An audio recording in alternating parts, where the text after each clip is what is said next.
Pastor Punjab से बोल रहा हूँ, मुकेश। जी जी, आपकी आवाज काफी है। अच्छा जी। बोलिए सर बोलिए।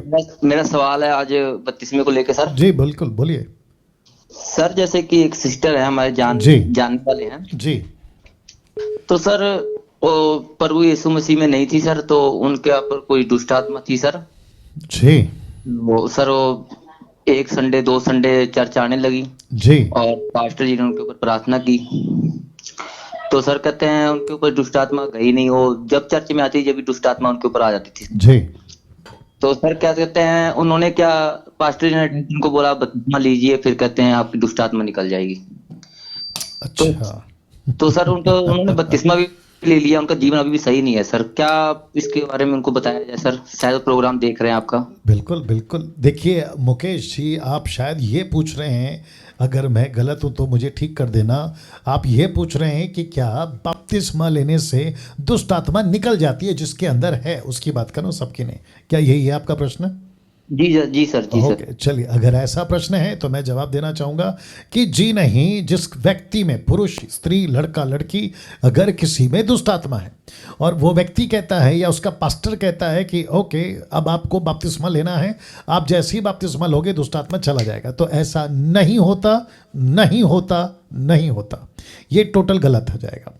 बपतिस्मा लेने से ना तो हम पवित्र बनते हैं, बपतिस्मा लेने से ना तो दुष्ट आत्मा निकलती है, बपतिस्मा लेने से ना हम कोई सुपर नेचुरल ऑटोमेटिकली कुछ बन जाते हैं। जी नहीं, ये प्रोसेस है जो वचन को पढ़ने से आता है, परमेश्वर की संगति करने से पवित्रता आती है।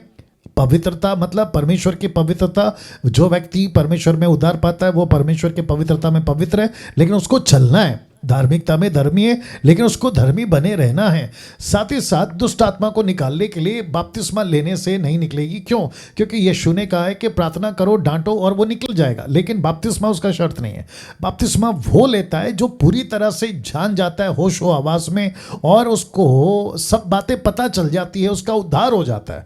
ऐसा व्यक्ति, देखो यीशु ने क्या कहा, जल्दी देना, मत्ती 28:18। मुकेश जी लाइन पे बने रहे, एक लॉजिक दे देता हूँ, ठीक है ना? और जो भी ऐसा कर रहा है सेवक, मैं उनसे कहना चाहता हूं कि सर मत करो ऐसा काम।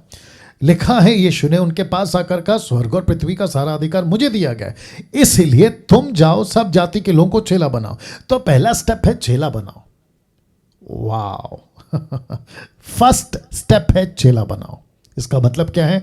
उसको एजुकेट करो। इसका मतलब क्या है? उसको बताओ सत्य क्या है, प्रभु क्या है, ये सारी चीज़ें। फिर आता है बपतिस्मा, और वो बपतिस्मा क्या है? पिता पुत्र पवित्र आत्मा के नाम से। ओके, फिर लिखा है उन्हें सब बातें जो मैंने तुम्हें आज्ञा दी है मानना सिखाओ। ये कौन सी बातें?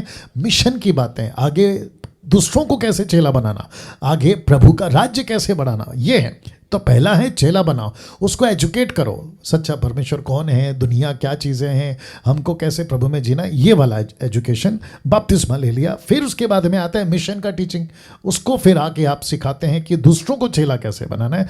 तो इसको कहते हैं स्टेप, ये है स्टेप। लेकिन अगर कोई दुष्ट आत्मा नहीं निकल रही तो पास्टर ने कहा बपतिस्मा ले लो निकल जाएगा, ये टोटल गलत है। और ऑब्वियस है, मुकेश आपने कहा कि उसका बपतिस्मा भी हो गया लेकिन उसका जीवन अभी भी ठीक नहीं है, तो कैसे होगा? क्योंकि उसके अंदर वचन नहीं है, उसके अंदर शिक्षाएं नहीं है, वो कहाँ से सुधरेगी या सुधरेगा? बोलिए मुकेश। जी सर, उनको कहते हैं 3 हफ्ते के बाद ही बपतिस्मा दिवा दिया गया। उनको बोला कि बपतिस्मा लो बपतिस्मा लो बपतिस्मा लो, उन्होंने ले लिया। मेरे से बात करते कहते हमें पास्टर जी ने बोला जी। ओके ओके ओके, नहीं वो तो ये घटना है ना, एक आप व्यक्ति की घटना बता रहे हैं, लेकिन मैं जो बात कर रहा हूँ वो सार्वजनिक है और वो इंडिविजुअल नहीं है, वो पब्लिक के लिए मैं बोल रहा हूँ। तो मेरे हिसाब से नहीं होना चाहिए। अगर हुआ है, अब उसको देखो आप लोग कैसे काउंसलिंग करके वापस प्रभु में ला सकते हैं। बपतिस्मा हो गया कोई बात नहीं, लेकिन अब उसको एजुकेट करो। किसको? लड़की को, ठीक है? जी सर। हाँ, बट आपका प्रश्न ये है कि क्या ऐसा करना ज़रूरी है क्या, या ऐसा करना चाहिए? तो मैंने पब्लिकली जवाब दिया। जी सर। हाँ, मैंने व्यक्तिगत नहीं बोला है। ओके जी सर। राइट। सर यहाँ पर तो छोटे छोटे बच्चों को भी बपतिस्मा दे रहे हैं सर। एक सेकंड, आपने सुना दोस्तों? कहते हैं कि छोटे छोटे बच्चों को बपतिस्मा दिया जा रहा है। कैथलिक वाले करते हैं ना, वैसे हो रहा है। बाप रे, बहुत गलत है मुकेश, ये नहीं हो सकता। बपतिस्मा उसी का होगा जो होश हो आवाज में है, ये गलत है। जी सर, यहाँ 15-16 साल के बच्चे हैं, उनको भी कह रहे हैं बपतिस्मा लीजिए आप। टोटल गलत है। 15 हो, 16 हो, 14 हो, प्रश्न ये उठता है सेंस में कब आया? बच्चे को पता क्या चला, क्या सही है क्या गलत है, ऐसे वाले की मैं बात कर रहा हूँ। अगर वो बच्चे की गिनती में आ रहा है, टीनेज जिसको कहते हैं, युवा, ऑफ कोर्स 13-14 जो है वो टीनेज में आ जाता है, लेकिन उसका सेंस क्या, और इतनी घाय क्यों, मतलब इतनी जल्दबाजी क्यों? रुक जाओ ना 18 साल तक, 20 साल तक, कोई दिक्कत नहीं है। बोलिए मुकेश। जी सर। सर और या मैं आपको बताना चाहता हूँ, आपने जो कल विषय रखा सर, जो कि जी प्रभु के प्यार का सौदा सर, या मैं आपको बताना चाहता हूँ सर, क्या मैं आपको बताऊं कि यहाँ पे ऐसी टीचिंग कोई ही नहीं है सर। कितने मैं पास्टरों के पास जा चुका हूँ, कोई भी ऐसा कुछ बताता ही नहीं है सर। बाप रे बाप रे बाप रे। और यही और तो मैंने वजह सर है ना। इतनी वीडियो आपकी शेयर करी, इतनी शेयर करी, मैं आपको बता नहीं सकता हूँ sir. Thank you Mukesh, thank you Mukesh. मैं तो लोगों तक पहुंचनी चाहिए ना। बिल्कुल बिल्कुल पहुंचनी चाहिए, और ठीक है ना सर? आप जैसे लोगों की वजह से ही मैं समझता हूं कि कई लोगों तक मैं रीच आउट हो रहा हूं, और सब्सक्राइबर्स हर 2 दिन में 48 आवर्स में सब्सक्राइबर 1000 सब्सक्राइबर्स आ रहे हैं मेरे को।